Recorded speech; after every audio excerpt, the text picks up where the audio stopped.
Essa adaptação tecnológica é com problema.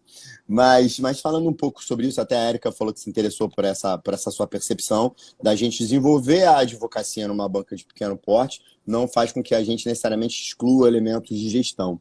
Falando um Uhum. pouco disso, como é que é essa sua realidade no seu escritório? Existe uma preocupação para roteirizar, roteirizar os procedimentos internos? Vocês segmentam as áreas? Como é que é essa sua preocupação? É, é, Isso é continuado, é novo, prospecção, área de marketing? Como é que você vê isso, né? Observando, inclusive, nossos impedimentos do Código de Ética. em relação à segmentação, embora não seja um escritório... É um escritório, eu diria que de porte médio. A gente está hoje com 14 advogados. Não chega a ser um escritório grande, mas é um escritório de posse, são 3 sócios, e aí a partir daí a gente tem uma determinada segmentação. Isso foi uma coisa que mudou de uns anos para cá. Não é? Normalmente, às vezes, você tinha aquela figura do sócio e a dos associados, e você, às vezes, não tinha eu não diria um plano de carreira, mas talvez uma segmentação que permita ao escritório, aos advogados se alocarem, se enxergarem dentro do escritório e ajudar até os próprios sócios principais, sócios plenos, seja lá como se chame. Então, no escritório, dos anos para cá, a gente montou um segmento que a gente chama de sócio de área. Então, são 14 advogados, mas dentro desses 14 advogados, alguns deles, como a gente tem algumas áreas específicas, você tem os sócios de área que vão fazer essa ponte entre os sócios e os demais advogados, estagiários daquela área. E esse sócio de área, ele também, se ele participa de todas as decisões da área dele, principal, claro, evidente, na área dele está participando sempre, junto com os sócios. Isso otimiza o trabalho, e, ao mesmo tempo, quer dizer, o sócio de área ele se sente efetivamente parte da sociedade. Ele não é só aquele associado que está ali cuidando do acervo dele e, às vezes, pouco se interessa pelos destinos do escritório. Não. O sócio de área, essa figura do sócio de área, ele trouxe esse advogado para participar da vida do escritório e das decisões do escritório muito mais efetivamente. Né? Então, você Que tem leva a contribuição, né? os sócios fundadores, você tem os sócios de área, e, mais do que isso, o fato dele ser sócio de uma determinada área não significa que não significa que ele seja estanque. Mesmo os sócios de área, eles também participam, às vezes também são solicitados a participar ou a colaborar com outras áreas. Não é? O sócio de área ele tem uma prevalência, uma prioridade naquela área dele, mas ele não deixa de participar das demais áreas do escritório.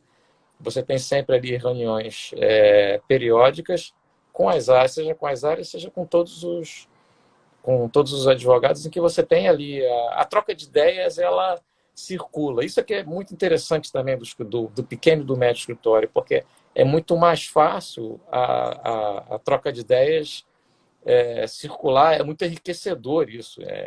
É impressionante, às vezes, como você tem uma questão numa determinada área, e às vezes vem um advogado que está atuando no dia a dia numa outra área e traz uma ideia que ninguém tinha pensado. Quer dizer, você que está ali mergulhado naquela sua área, você não consegue enxergar.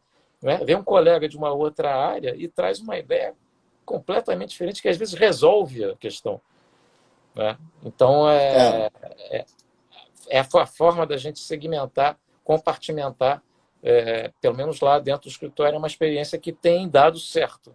quer dizer, e vocês conseguem uniformizar a roteirização do trabalho?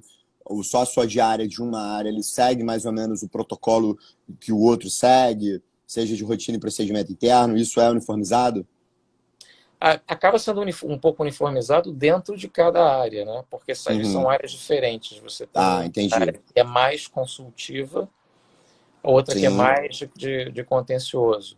Então, dentro das áreas, você tem rotinas estabelecidas que não necessariamente se aplicam a uma outra área se for muito diferente. entendi. Mas se você tem duas áreas que prevalentemente são de contencioso, a intenção é que o contencioso nelas seja tratado da forma mais similar possível. Agora, fazendo uma transposição, né, à realidade do escritório médio, por isso que é um aprendizado sempre, se nós pudéssemos fazer uma transposição, quem milita sozinho na sua banca ou com duas pessoas, pode até tentar desenvolver um sócio de área, né, porque imagina que o escritório de pequeno porte não tem previdenciário e haja uma demanda que veio ou da área dele trabalhista, que ele milite, pode ser que ele chame um parceiro para uma associação ocasional e desempenhe através desse parâmetro, né, de sócios de área. Então, é uma forma até do pequeno escritório se perceber através dessas parcerias horizontais com vários associados que são pessoas mais capacitadas até, justamente por terem mais expertise no segmento, né? Isso pode ser até viável para a pequena banca olhar essa possibilidade de ter não necessariamente um sócio de área, mas ele pode se apresentar para o cliente como sócio de área, né? E desenvolver o desenvolvimento daquela matéria com algum colega que tenha maior expertise no assunto. Você acha que isso é viável? Não, não só viável, como eu acho fundamental. Essas parcerias são essenciais. E isso acontece a todo tempo. Mesmo você no escritório de pequeno porte, de médio porte, você não vai conseguir abraçar todas as áreas, às vezes até por falta de expertise. Então, é importante que você tenha essas parcerias até com outros escritórios. E isso acontece naturalmente, pelo menos para nós, passou a acontecer de uma forma muito natural. Muitas das vezes vem uma causa que não seja, que nós não seja da nossa expertise, mas imediatamente a gente pensa, poxa, vamos conversar com fulano de tal para ele trabalhar com a gente nesse caso ou nessa. Então isso acontece o tempo todo e essa parceria é importante e é uma forma até quando você tem um escritório até com menos colegas, menos integrantes, uma forma até de você estender as suas possibilidades. Você não precisa ter necessariamente no seu contrato social ou no seu escritório um advogado que tem expertise, por exemplo, em trabalhista, digamos assim. Você pode trabalhar com um parceiro que vai cuidar, que vai atender o seu cliente na área trabalhista. Isso não só é possível, como assim, eu acho fundamental que você possa ter essas conexões, né? Mesmo com outros colegas de outros escritórios. Só saudar o pessoal que está chegando. Pessoal, obrigado. Tivemos um probleminha técnico, essas indas e vindas. A Lívia que entrou, o André, a Denise, o pessoal que está entrando aí, obrigado pela presença e pela compreensão. André, meu primo querido, Érica, sempre presente. Tivemos uma live maravilhosa com ela. E a gente tem outros planos para você, Érica, também aí no BPE. Antônio, se a gente está falando um pouco, né, do seu desenvolvimento, chegamos um pouco sobre gestão dentro do seu escritório, a forma de você identificá-la. Agora, se a gente puder fazer essa volta, que é o retorno de uma análise da forma do advogado ver, que foi uma pauta que a gente teve com o Daniel Bucar, mas o formato do advogado entender o mercado, mas também a forma de nós nos observarmos no âmbito a deficiência que hoje o ensino jurídico tem. E eu queria dizer que o ensino jurídico não estaria limitado à graduação. Se a gente puder expandir mais esse conceito do ensino jurídico. O que você acha que, assim, você acha que é um consenso que existe uma deficiência na nossa graduação ou na forma do ensino jurídico? Isso é um consenso? Se existe, como é que a gente tem? O que você observa das deficiências e o que a gente poderia trazer para o fomento e não uma obrigação? Isso é, de fato, a gente não quer que também haja uma obrigação, que as pessoas entendam que é só a advocacia de pequeno porte, mas que a gente consiga pavimentar a possibilidade do colega que quiser, do colega e da colega que quiserem desenvolver a sua advocacia numa estrutura menor. O que você acha dessa questão do ensino jurídico, Antônio? Eu acho que nessa parte da gestão de escritório, de como formar um escritório, como gerir, é bastante deficiente, né? Talvez até inexistente. Eu acho que a gente acaba buscando isso ou aprendendo na marra, como no meu caso, não é? E até hoje, tá? Eu estou falando aqui, eu acho que assim, o escritório que eu fundei lá atrás, o nosso escritório junto com os meus sócios e tudo, é um escritório de êxito, mas a gente passa por vários percalços até hoje. Não tem nada perfeito, não. A gente aprende todo dia, no dia a dia. Ferramentas tecnológicas que a gente está falando aí, ao longo desse tempo, várias foram testadas e continuam sendo testadas. Não é? Você vai testando formatos e vai procurando a melhor forma de gerir, um pouco por falta dessa formação. Não é? Se lá atrás a gente tivesse uma formação que viesse da faculdade, ainda que como matérias eletivas, ou ainda que cursos paralelos, isso seria importantíssimo para você começar a carreira com uma outra visão. O que eu posso dizer é que a gente apanha muito para conseguir aprender algumas coisas e continua, claro, o aprendizado é contínuo. Seria importante se a gente realmente, se o estudante tivesse essa possibilidade de formação desde o começo, que eu acho que até hoje não existe. Né? Quer dizer, existe, mas não há essa preocupação desde a formação, de dar essa opção para quem pretende advogar desde os bancos da faculdade. Né? É uma coisa que é buscada ainda posteriormente. Hoje já se fala mais nisso, você tem esse trabalho fundamental do Instituto, você na comissão de pequenos e médios escritórios na OAB, formada esse ano, quer dizer, vai propiciar eu estou até ansioso também para ver se a gente ultrapassa essa questão da pandemia para também me beneficiar disso. Vai ser fundamental fornecer e democratizar ferramentas para os pequenos e médios escritórios conseguirem fazer uma melhor gestão e angariar frutos do seu trabalho como advogado. Né? A gente falava um pouco antes, não sei se eu posso entrar nesses detalhes. Vamos. Eu até fiz a gente falando desse mercado, eu fiz um pequeno apanhado de números. Se a gente for analisar esse mercado dos pequenos negócios no Brasil, né? Eu fui olhar um pouco a questão dos pequenos negócios no Brasil. São 14 milhões de empresas no Brasil, pequenos negócios, pequenas e médias empresas. Desculpa, 14 milhões de empresas, das quais 98% são de pequenas e médias empresas, que tiveram nos últimos 10 anos um crescimento de 15%, enquanto as grandes empresas tiveram um crescimento nos últimos 10 anos de 0,3%. Ou seja, é um mercado robusto. Dessas empresas, 40% é setor de serviços. Então, dos 14 milhões de empresas, para a gente fixar o dado, 14 milhões de empresas, nós temos quantos por cento de pequenas e médias? 98% são pequenos e médios negócios. 98%. Você vê a força, né? E que cresceram 15% nos últimos 10 anos, contra 0,3% das grandes empresas. 40% desses são serviços, né? Que significam 27% do PIB. Olha a força disso. E aí a gente traz para o nosso meio, para a advocacia. A gente vai olhar dados da OAB, e aí o OAB aqui do Rio de Janeiro, nós temos 143 mil inscritos, advogados inscritos na OAB. A gente, assim, por estimativa, até da comissão que você muito bem preside, 80% a 90% desse percentual, desse volume, são de pequenos e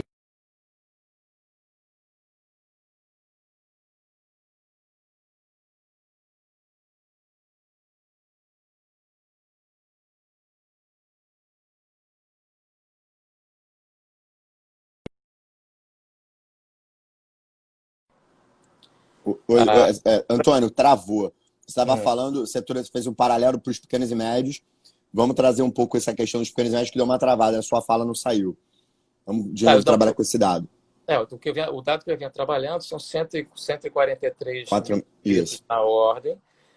Mais ou menos estima-se que 80% a 90% disso seja de pequenos e médios escritórios, ou seja, a gente tem um volume de pequenos advogados que são de pequenas e médias bancas de 129 mil advogados. Se você traz isso para a capital, isso tudo está no site da OAB, na parte da transparência, né?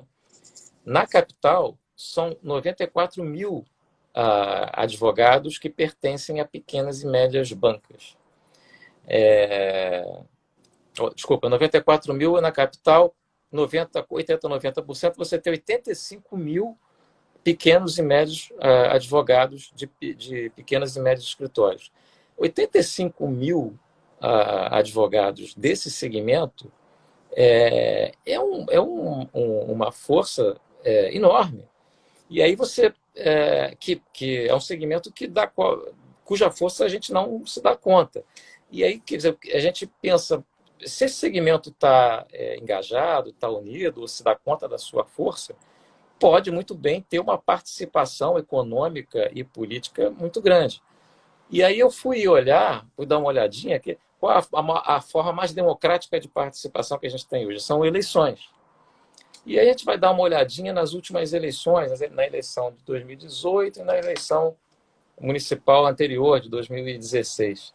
Se essa massa de 86, só na capital, tá? No estado e depois na capital. Se essa massa de advogados, de pequenos e médios escritórios, se organizassem, se enxergassem como segmento, você conseguiria eleger, por exemplo, 5 deputados federais, 10 deputados estaduais e na capital cerca de 14 vereadores, você considerando ali a média de votação de cada uma desses cargos eletivos. Observando o coeficiente, um segmento, né? Se você pensar só em eleição, também não é só isso, sim, mas se você pensar nessa participação democrática, você teria uma força de eleger representantes em todas as esferas, né? No parlamento de todas as esferas de governo. Não é? E ter uma voz no parlamento e uma participação democrática, representativa muito maior, de um segmento que, acredito eu, quer dizer, está muito incipiente e não se enxerga muito, daí a necessidade do Instituto, da comissão, etc. e tal, de fazer com que esses colegas, esses profissionais, consigam se enxergar efetivamente com um segmento capaz de se auxiliar, não se enxergar como concorrentes, mas como colaboradores, e de enxergar a força que eles têm perante os órgãos públicos, com maior participação democrática, perante o legislativo, perante o executivo.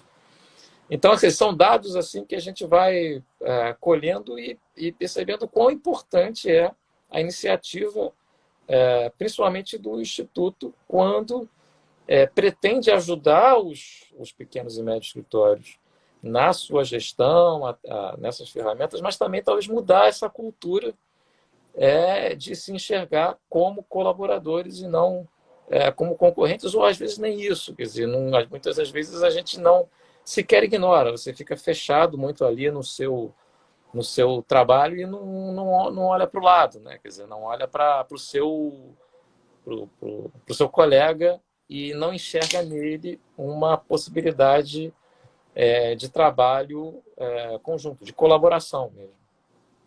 Mas, assim, esse dado é importantíssimo até, eu acho, para a gente começar a fixar reflexões futuras, né, Antônio, sobre tudo isso, né? A corporificação que a gente se refere, que é o que você trouxe, primeiro a gente se entender como é pequeno. O curioso que quando o Instituto foi criado, algumas pessoas vieram trazer Tiago, por que vocês vão se intitular pequenos?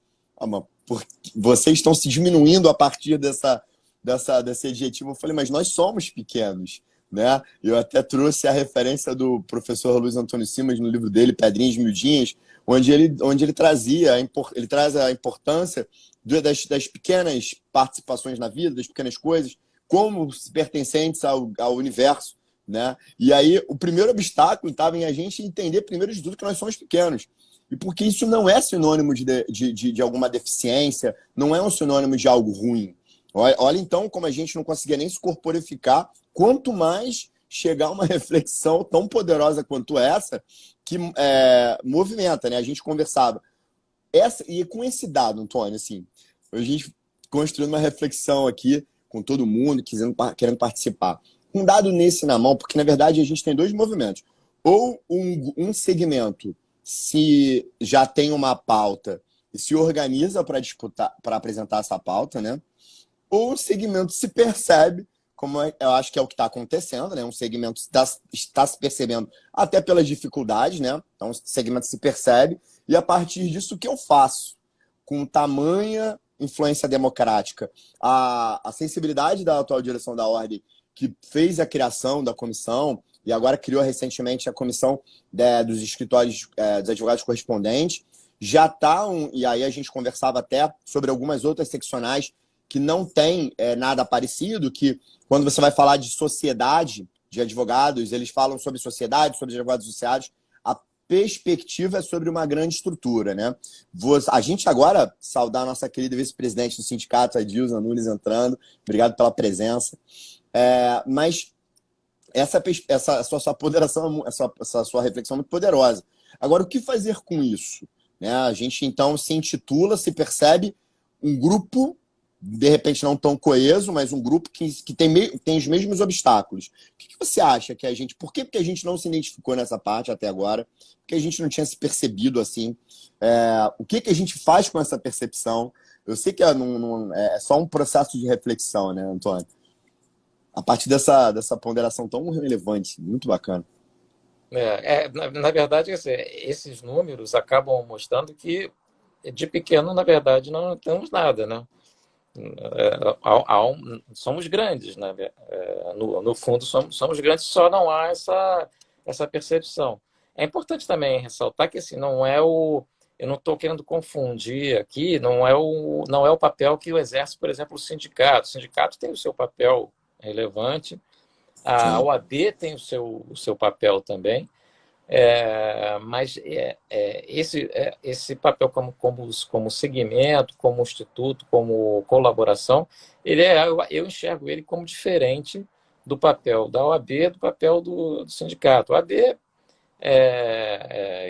essa entidade sui generis, né, que outrora uma autarquia especial, que o Supremo entendeu como entidade sui generis, mas que tem as suas atribuições, tem um caráter nacional, tem legitimidade para a propositura de ação direta de constitucionalidade, tem uma amplitude de âmbito nacional, é fiscalizador da profissão também, quer dizer, tem um caráter, tem uma atribuição punitiva e tal. Não é disso que a gente está falando, né? Quer dizer, o Instituto e a percepção do segmento tem um outro objetivo, eu acho.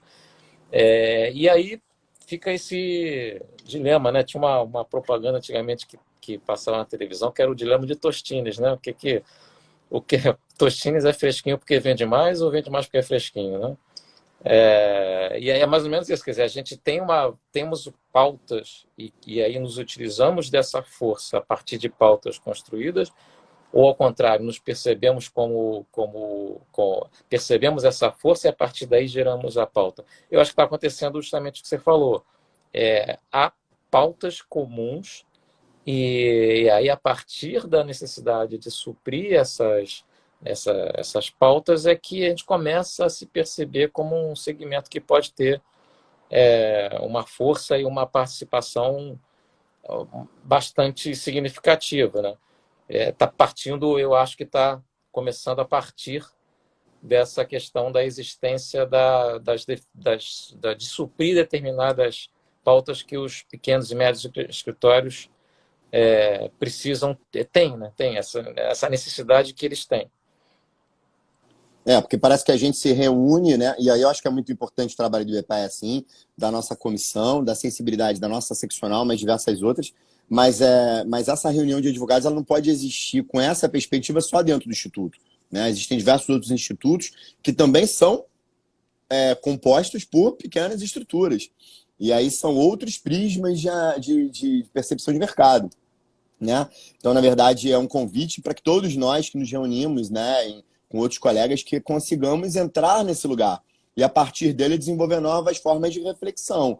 O dilema de Tostines faz para a gente, ele chega para a gente num momento de aplicações de instrumentais básicos de gestão para a gente salvaguardar a manutenção, a existência e crescimento dos pequenos e médios escritórios num período de crise. Isso eu já me referi antes da pandemia, né? Então, um instrumental básico de gestão para a gente sobreviver. A partir dele, dessa reunião, a gente começa naturalmente uma ebulição de reflexões.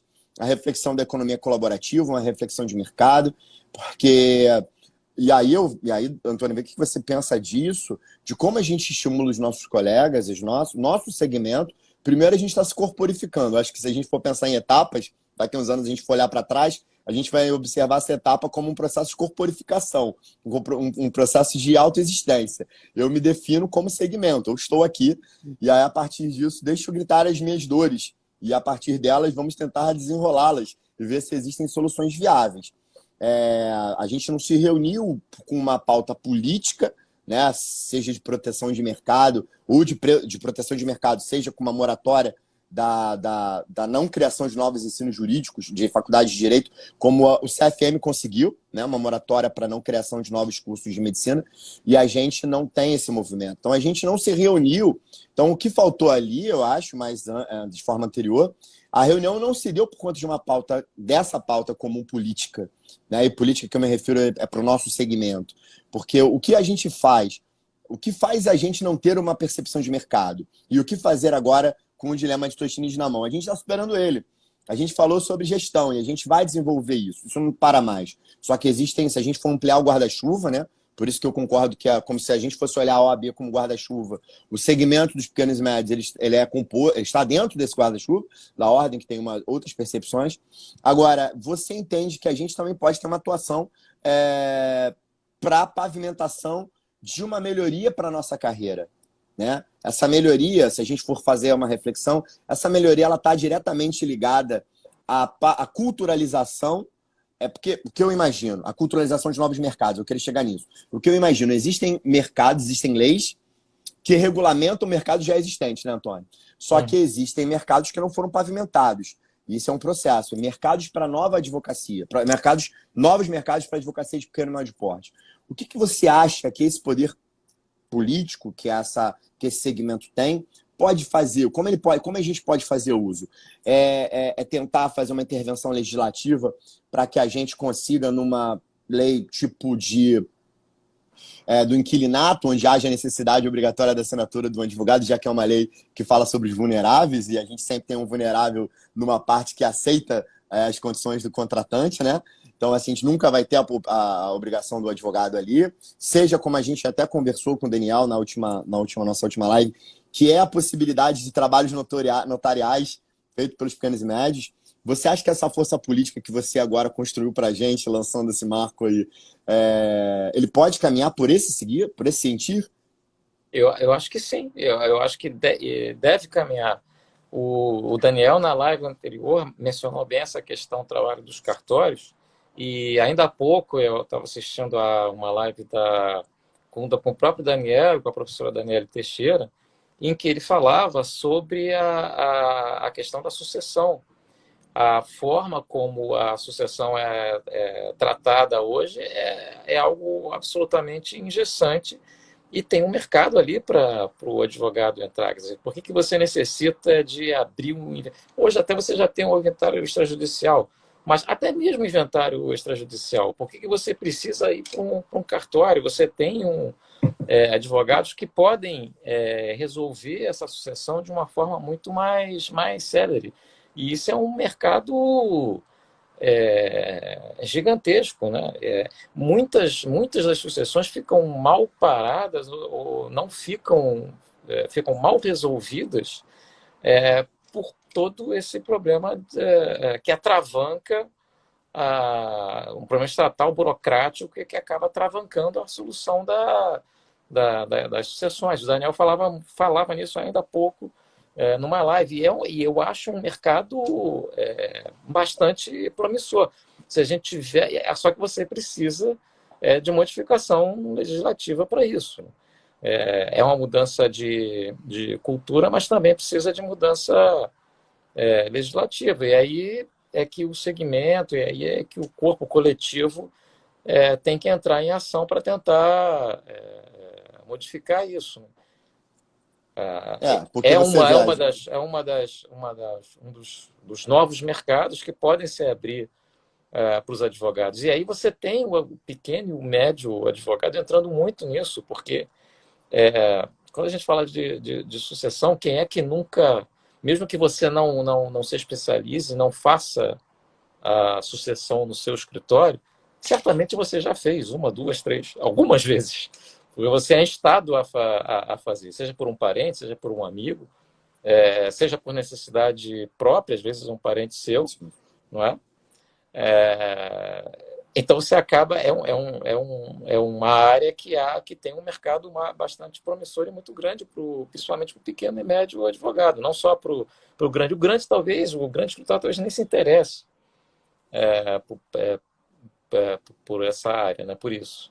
Então, E o dinamismo, e aí você vê, né, Antônio, que a gente está trazendo outro ponto nisso aí, que é o tempo de duração da demanda, né? Porque para o pequeno escritório, quanto mais rápido for a resolução daquele problema, daquela situação do cliente, melhor para ele, porque se o processo demorar muito, ele ganhou menos. É uma reflexão que a gente tem que ter. Então, a gente trabalhar, a gente está falando só da sucessão. Então, organizando o nosso pensamento dessa reflexão poderosíssima que foi lançada hoje nessa live, e o Daniel já vinha contribuindo com essas reflexões, ele já vinha semeando, ele botou até um emotion de um sorriso assim, já essa sementinha está sendo plantada e vamos cultivá-la. A que custo for, eu não sei qual seria, mas percebendo que o seguinte, a gente tem, percebendo sobre mercado, e aí da força do segmento, a gente tem a Lei Geral de Proteção de Dados, onde uma lei vai trazer um novo mercado, né? O próprio movimento da linha de corrupção traz as questões do compliance. Então, uma lei, né, e por uma imposição global, traz um novo mercado. Só que agora a gente está falando de nós desbravarmos através da nossa força política para a gente organizar o pensamento, né? sim. Nós ingressarmos num mercado que tem que ser nosso. Né? Então, aí a força política seria utilizada no processo de organização metodológico para que a gente desbravasse um mercado para o pequeno e médio escritório, inclusive tendo retorno para a sociedade de uma velocidade maior. Na verdade, não é só. Muitas vezes a gente se enxerga como algo, como uma corporação que vai defender seus interesses próprios ali e tal. Mas, na verdade, é uma mudança de pensamento que vai trazer benefícios para a sociedade. Não é? Quantas vezes a gente vê sucessões, nesse caso, né, falando da sucessão, sim, mal resolvidas porque você está atravancado nessa estrutura ainda extremamente burocrática e ultrapassada. Né? Antônio, assim, esse é um elemento muito bacana para que a advocacia se perceba, porque também acontece da advocacia não entender, não, também acontece não, a gente está falando da advocacia não entender a sua força, né? E a advocacia de pequeno porte reunida pode fazer movimentos, né? Como discutir a questão da gente minorar um pouco o número de faculdades de direito, de mercado, abrir novos mercados para que as bancas consigam desempenhar um trabalho de melhor qualidade, gerando receita para os seus escritórios, porque é o que a gente também sempre fala, né, Antônio? A sociedade, de modo geral, ela se vale da pequena e média banca para chegar ao judiciário ou para ser atendida através de uma consultoria jurídica, para ter a sua questão resolvida. Porque, salvo pouquíssimas são as pessoas físicas e até empresas que vão buscar as grandes estruturas até pelo preço, né? Pelo desalinhamento dessa relação de preço e mercado, né? Então, a gente que é responsável por levar por levar a sociedade para o judiciário e por resolver os dilemas dela, né, Antônio? Sim, sim. Esse é um papel que cabe ao pequeno e ao médio escritório. Agora, falando de mercado novo, isso. E aí me vem também, você tem um mercado que tem crescido nos últimos anos, que é desenvolvido, é propiciado pelo crescimento das ferramentas de controle de legalidade do Estado, né? Tribunais de contas, o próprio legislativo. Hoje você tem mesmo no mercado privado, você tem as empresas que lidam com o poder público, os administradores, gestores públicos, eles têm sofrido cada vez mais ou têm tido que se preparar para prestar contas perante os diversos órgãos de controle. Eu tenho percebido, que eu atuo também um pouco na área, bastante, na verdade, na área de regulação e um pouco nessa área também, eu tenho percebido que há uma carência e há uma necessidade de ter o acompanhamento do advogado quando o gestor ou quando uma empresa ela é chamada para prestar informações ou responder a processos administrativos, a, por exemplo, comissões parlamentares de inquérito nas casas legislativas. Prestação de As contas de próprias, candidatos, né? você tem muitas concessionárias que são de direito privado, mas que se submetem aos controles dos órgãos públicos. E elas estão começando a entender que precisam estar com um acompanhamento jurídico ali desde o começo. Então, são algumas áreas também que eu vejo aí crescendo e bastante promissoras nesse sentido. E nem sempre vai ser o escritório grande que vai acompanhar, não. Até você falou a questão do preço, às vezes você tem fornecedores que não têm para a administração pública, que às vezes se vêem envolvidos num processo desse e não tem recursos para pagar um grande escritório, né? E aí você tem o pequeno e o médio que acaba se especializando, conseguindo dar uma assessoria para essas empresas, porque a forma como o controle vem crescendo hoje, às vezes essas empresas não têm noção do imbróglio no qual elas podem se meter se não estiverem bem assessoradas por um advogado. Então, Tudo eu isso no vejo âmbito pouco fora do judiciário, né? fora do Quer dizer, tudo judiciário. Fora fora do do judiciário. judiciário. Tô falando da atuação no âmbito E a administrativo que gente vem tem que crescendo. quebrar Fora também, o que você pautou bastante também, e que eu gosto também bastante de atuar, que é a área de conciliação, de mediação, de conciliação, de autocomposição, mesmo com o poder público, que também está. A administração, hoje fala-se muito na chamada administração consensual, né? Que eu acho que ainda tem que se desenvolver, a administração se abrindo também para acordos, para consenso, para fugir do judiciário o máximo possível. Então, isso também é um mercado. Já nos últimos anos, já tem ocorrido, aí você tem a lei de mediação, você tem um desenvolvimento aí, principalmente de 2010 para cá, aí você tem 2013, 2015, lei de mediação, novo Código de Processo, trazendo a questão da conciliação. Eu acho que tem muito campo ainda por aí. Já se tem instrumentos e tal, mas eu acho que ainda se tem muito para se praticar nessa área e um vasto campo aí para os advogados, especialmente pequenos e médios escritórios. E o que eu acho legal, Antônio, que você está falando, né, de trabalhos desenvolvidos fora do judiciário, porque a gente fala muito da sobrecarga do judiciário, e quando a gente fala em sobrecarga do judiciário, muitos dos colegas eles desenvolvem a advocacia deles voltada para o êxito. Então, a demora do judiciário entregar uma prestação jurisdicional é a demora do colega fazer a receita para dentro do escritório dele. Então, você está trazendo assim, pavimentando novas possibilidades de mercados antes não pensadas. A gente teve essa semana a live com a Glaucia, com a Paula Moura, que, do Direito Médico, também advocacia em conselhos de classe. Quer dizer, isso é muito importante. Então, olha os exemplos que a gente está dando aqui, pessoal, eles vão ao encontro de possibilidades de nós termos trabalho, não como um agente do demandante dentro do Poder Judiciário. O Daniel falou da última na nossa live, a gente está citando ele bastante, com todo carinho, inclusive, que ele usou a expressão que o advogado ele tem que deixar um pouco de ser um agente burocrático do Estado, né, com essa representação de demandantes, para se tornar um agente econômico, né? E aí eu complementaria com um agente social também, porque existem funções para a gente, e aí é uma quebra de paradigma, Antônio, que eu queria te perguntar, como a gente alcança? Nas estruturas acadêmicas, ok, a gente poderia fazer uma reformulação, mas com um avião em movimento, dá para abastecer o nosso mercado com essas considerações, com essas percepções, porque é o que a gente precisa, uma nova forma de culturalizar, quebras de paradigmas para entender que o advogado ele não é,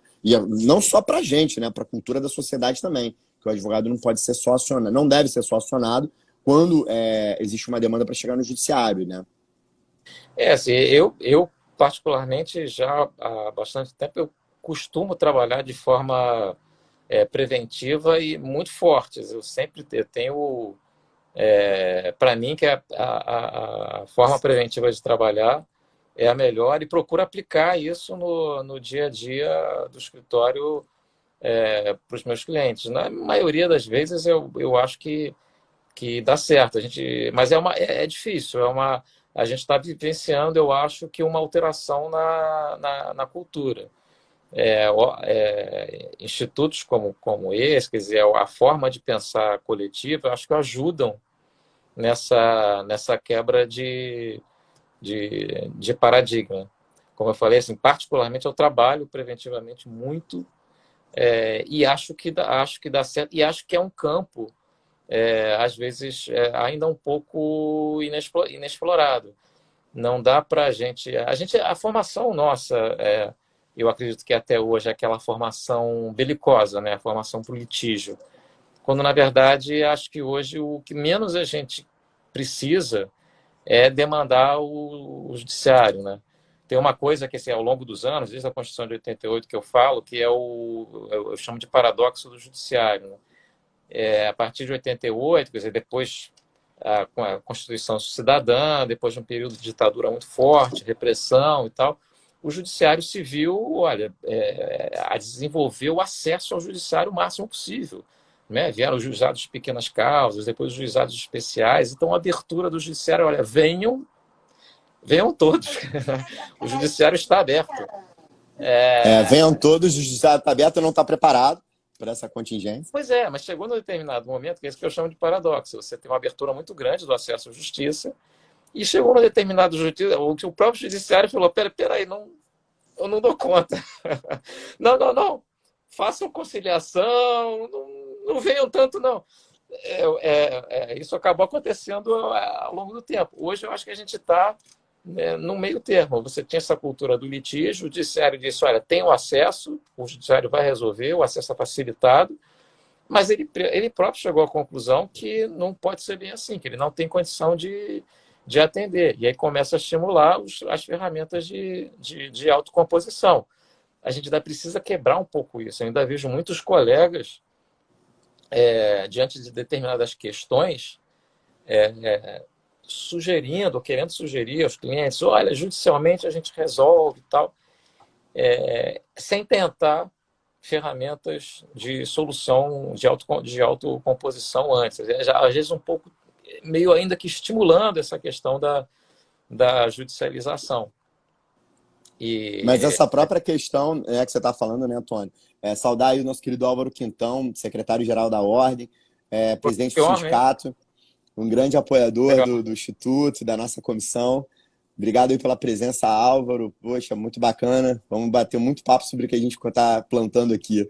Agora, Antônio, você vê que é um movimento, né, o espírito do tempo, porque o próprio CPC já veio com um pouco dessa proposta a partir do negócio jurídico, da gente fazer negócio processual e de pensar isso. Na verdade, a gente tem se movimentado muito para poder expressar todo esse movimento, mas ainda a gente tem esse traço forte, né? Há algum momento, antes, quando se pensava em entrada de empresas no Brasil, falava-se do risco do Brasil, dos tempos de demanda, dos tempos de número do processo em que demorava. Então, isso afastava um pouco até de investimentos estrangeiros no Brasil em relação ao tempo de duração dos processos. Por a gente não ter até o hábito da gente desenvolver esses processos, né? De resolução alternativa de conflitos. E as soluções que a gente está trazendo, que inclusive para os pequenos e médios escritórios, são soluções imediatas de receita, né? Então, na verdade, isso é uma forma até de quebrar esse paradigma. Você está me dizendo que e aí você está trazendo pontos que não são só dentro da graduação, né, Antônio?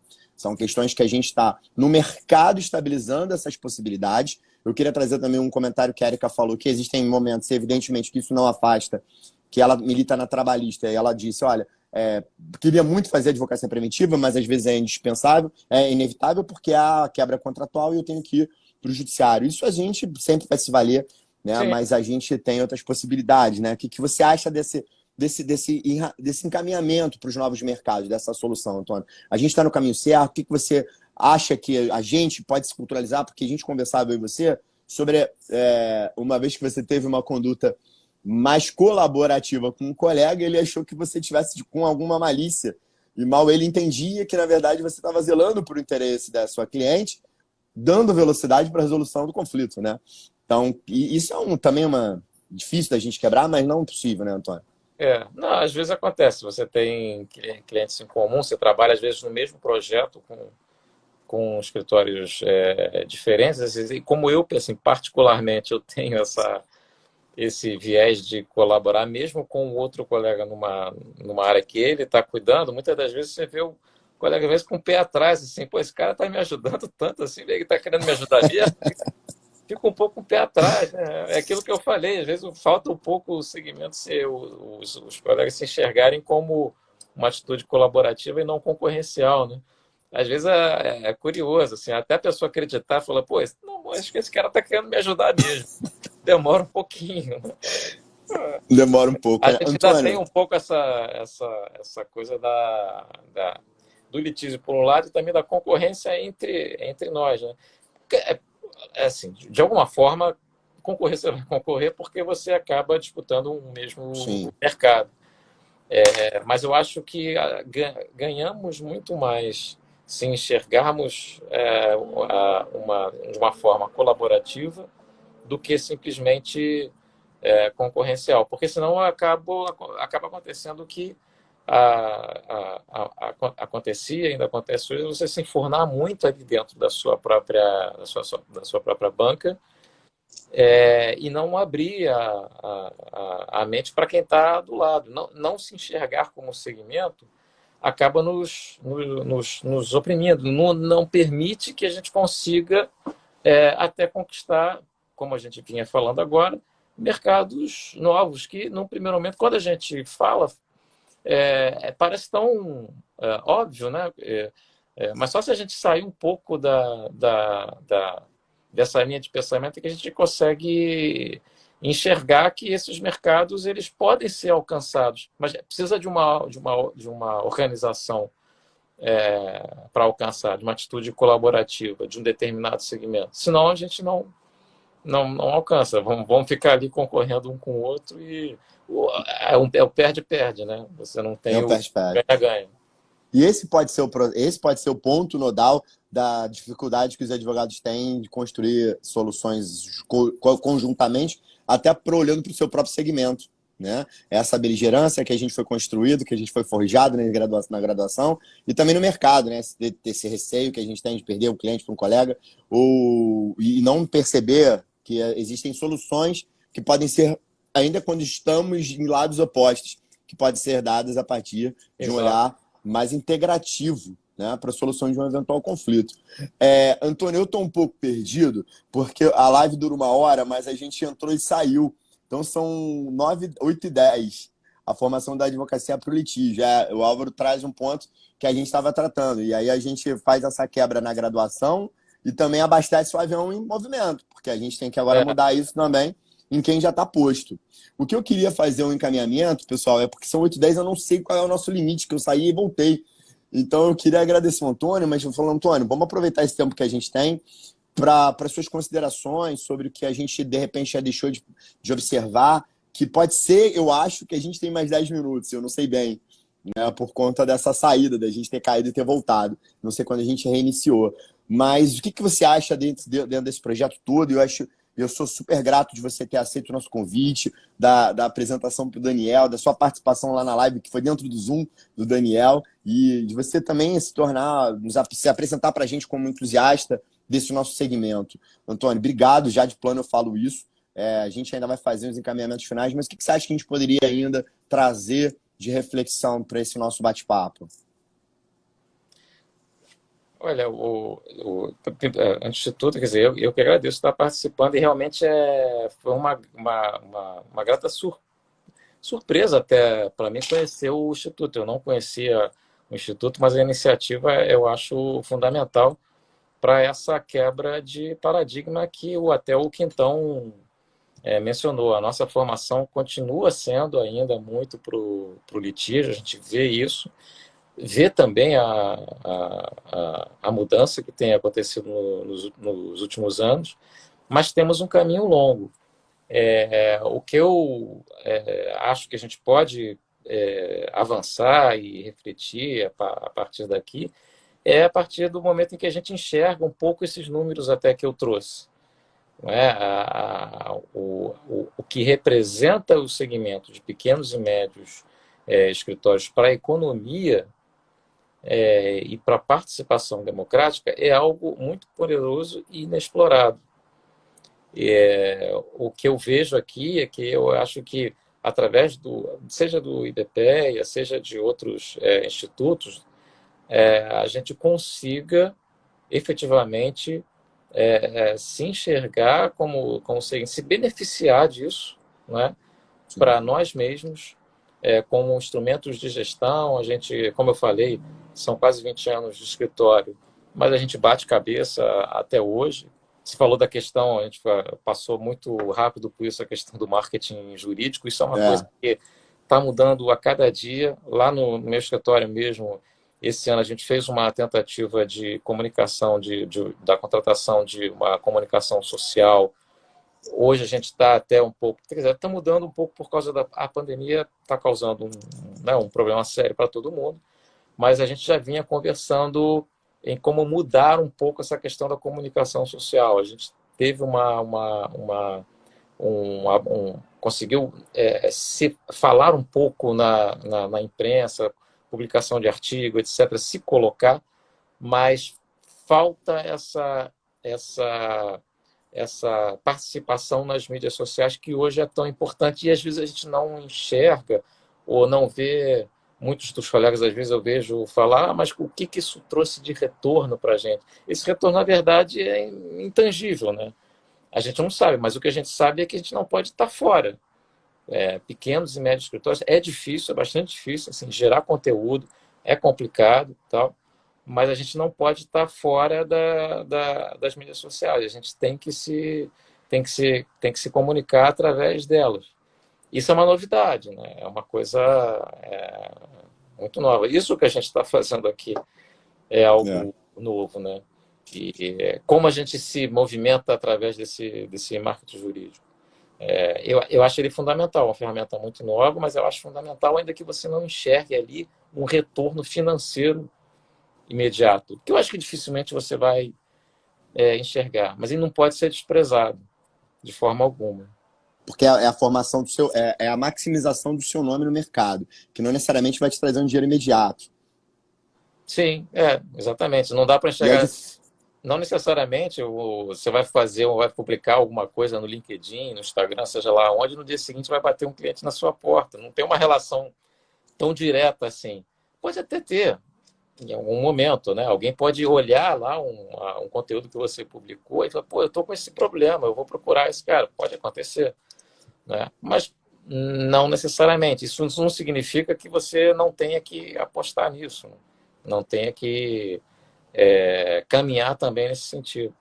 E dentro desse olhar que a gente está trazendo, né, de menos beligerância e mais colaboração, a gente também perceber que fazer relacionamento com outros advogados é uma possibilidade de a gente fechar novos negócios também.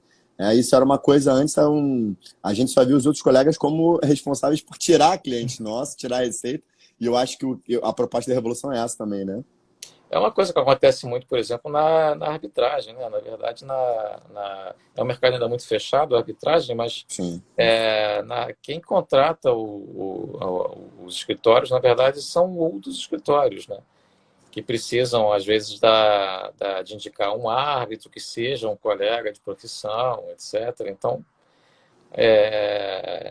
que é um outro mercado também. A gente estava falando aí de soluções alternativas de controvérsia. A arbitragem é um dos meios que cresceu bastante. E precisava ser, eu acho que mais Difundido. democratizado, difundido, né? Porque E a é caro arbitragem ainda para o pequeno caro, escritório. né? Ainda, né? A arbitragem acaba se limitando um pouco acaba sendo um nicho até de escritórios maiores, porque ainda é algo caro, muito caro, né? Mas eu acho que ferramentas semelhantes à arbitragem podem ser melhor disseminadas, né? Como o comitê de disputas para resolução de alguns contratos, talvez seja algo mais. De repente, uma câmara de mediação dentro do IBPEA, quem sabe? Olha aí, falou tudo, Bacana. hein? Agora E aí é uma forma de já dá culturalizar os isso colegas. aí já dá uma outra live, ó. Olha aí. Aí, ó, então já está convidado, Antônio. Estou reiterando o convite.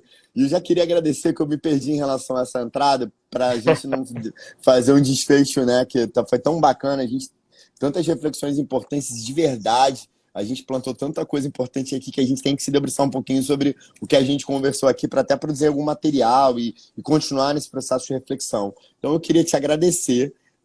Antes de te passar a palavra para você finalizar, eu queria te agradecer a importância, o cuidado, o carinho conosco também, tanto na sua entrada lá no nossa live com o Daniel, a percepção de tentar olhar para a gente e ter uma atitude também de altruísmo, né? Que é um altruísmo de mercado. Eu acho que os colegas que também já estão estabilizados na profissão e que militam, que também entendem as dificuldades, a gente fala até de um certo altruísmo de mercado, por dizer, porque é uma forma de você entregar um pouco do seu know-how para os outros, né? Então, eu acho que isso pode ser uma nova forma da gente perceber a nossa relação como ser humano, mas também como advogado, né? Então, eu queria te agradecer. Por fim, pessoal, lembrar que a gente está faltando 10%, salvo o melhor juízo. A gente, Antônio, tem é a nossa terceira campanha solidária, né? Só nesse período da pandemia. Alguns colegas de pequenas estruturas estão com dificuldades, então o IBPE e os sindicatos de advogados promoveu uma campanha para arrecadação de 100 cestas básicas. A gente fez pelo Catarse, né? A plataforma de arrecadação. A gente, salvo engano, está com 29% da meta, né? Para bater as 100 cestas. Quando a gente bater a meta, já tem os advogados habilitados para buscar as cestas, a gente vai fazer a distribuição e a gente vai informar na sede do Sindicato dos Advogados do Estado do Rio de Janeiro. Antônio, obrigado demais, assim, obrigado, Daniel, obrigado à presença do Álvaro, obrigado a todos os presentes que a gente está feito essas reflexões. Verusca, que é a coordenadora do IBPE na Bahia, e que a gente teve uma reunião antes para a gente pensar um pouquinho dos pequenos escritórios em Salvador, na Bahia de modo geral. E eu queria te passar a palavra para a gente fazer esses encaminhamentos. Obrigado, Lívia, pela presença também. Esses encaminhamentos para o final, para os encaminhamentos para a gente falar dessa live que foi maravilhosa, de fato. Olha, Thiago, eu é que volto a agradecer. Para mim, foi não só uma honra, como também é bastante estimulante ver o trabalho que está sendo desenvolvido por vocês no Instituto.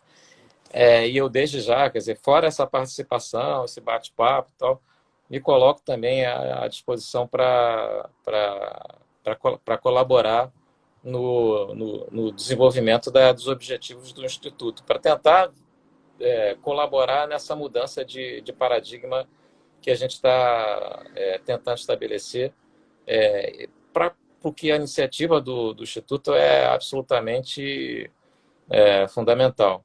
Então, eu te agradeço muito, assim, para mim não tem que me agradecer, pode contar comigo, não só para esse bate-papo, mas, como eu falei, para também ajudar de forma concreta nos objetivos do Instituto, que eu acho que a gente tem um campo aí vasto para ajudar para fazer cada vez mais crescer a nossa profissão e esse segmento especificamente, pequenos e médios escritórios. Que, como a gente mais ou menos mostrou, de pequeno e médio não tem nada, né? Na verdade, a gente no fundo, nós somos grandes, né? Nós somos a maioria. Obrigado. Um abraço para o Hilário, onde a gente vai fazer a segunda aula da Escola de Gestão, Antônio. O Hilário é presidente da subseção de Nova Iguaçu e a gente vai fazer a segunda aula da Escola de Gestão. Já em breve divulgaremos as datas. Puxa, Antônio, obrigado pelas reflexões, foram muito poderosas, de fato, e a gente vai se valer delas para construir novas reflexões. E olha, eu vou querer a sua ajuda sim. Eu vou agradecer a sua disponibilidade, vamos pensar para a gente construir coisas juntos, sim, dentro do Instituto. A gente tem muito que caminhar. Obrigado, Daniel, poxa, sempre apoiador, sempre com tanto Daniel, um carinho abraço olhando para para a Daniel. gente. Uma Forte live abraço, excelente hoje Daniel. de tarde também. Como sempre, né, Daniel? Não Como precisa. sempre, né? Atleta de alto rendimento, Daniel. Antônio, brigadão, pessoal. Muito obrigado. Vou tentar salvar a live aqui, vou deixar disponível aqui no nosso Instagram e vou depois tentar baixar para o YouTube do IBPE para a gente poder circular um pouco mais e